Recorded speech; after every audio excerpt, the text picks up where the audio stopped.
Salut, c'est Ludo, bienvenue dans cette vidéo. Et dans cette vidéo, je vais te donner la position sexuelle qui donne le plus de plaisir à une femme. Alors avant de commencer cette vidéo, je le rappelle à chaque fois, mais c'est hyper important, sur cette chaîne, on parle de séduction et de sexe.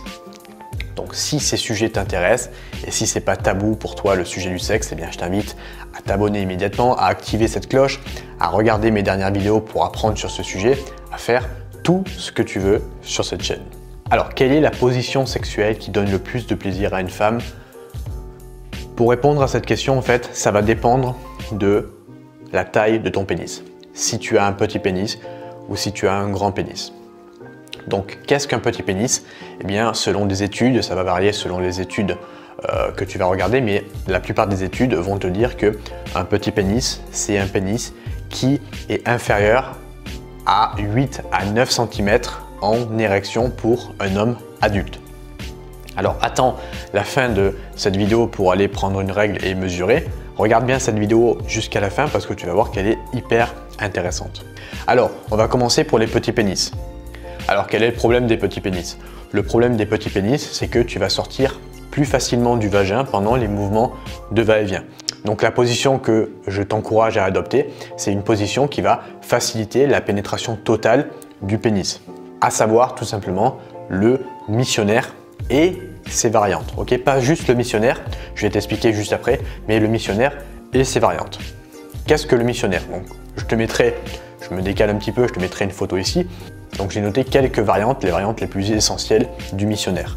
Alors, déjà il y a le missionnaire normal où la fille est allongée complètement et toi tu es sur elle. Ok, je te mettrai encore une fois ici une photo pour que tu puisses bien voir si tu ne sais pas ce que c'est le missionnaire. Donc ça c'est la variante classique, c'est le missionnaire classique.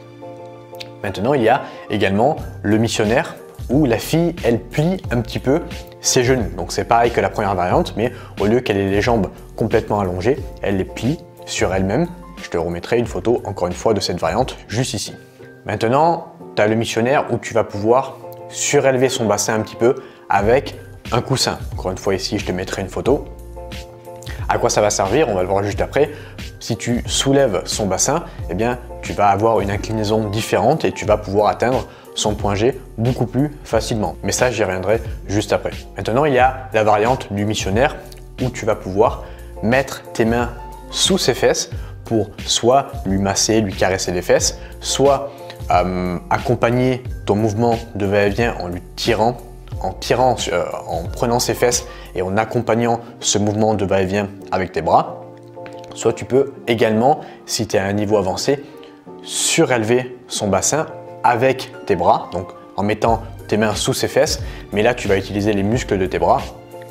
Donc c'est pas vraiment l'idéal si tu débutes. Moi je te conseille vraiment, si tu veux surélever un petit peu son bassin, plutôt mettre un coussin plutôt que de durer pendant tout le rapport en essayant de soulever à l'aide des muscles de tes bras. Maintenant il y a la variante où elle va mettre ses jambes sur tes épaules. Donc c'est encore une fois là la position du missionnaire, je te mettrai une photo où elle met ses jambes sur tes épaules. Là encore une fois, ça va surélever l'inclinaison de son bassin. Et ce que tu peux faire si la fille est souple, c'est t'approcher pour essayer de l'embrasser. Et là encore une fois, là, tu vas encore plus surélever l'inclinaison de son bassin pour atteindre son point G plus facilement. Qu'est-ce qu'il faut retenir de toutes ces variantes? Eh bien, comme je te l'ai expliqué, plus ses jambes vont être surélevées, plus l'inclinaison du bassin va être différente et plus tu vas avoir de facilité à stimuler son point G. Pourquoi? Parce que tu pars du principe que la fille, si elle est allongée comme ça, toi, quand tu vas la pénétrer, tu vas faire des mouvements parallèles, entre guillemets, à son vagin. Et donc, plus elle va être inclinée, plus tu vas pouvoir tapoter comme ça. Et donc, stimuler plus facilement son point G.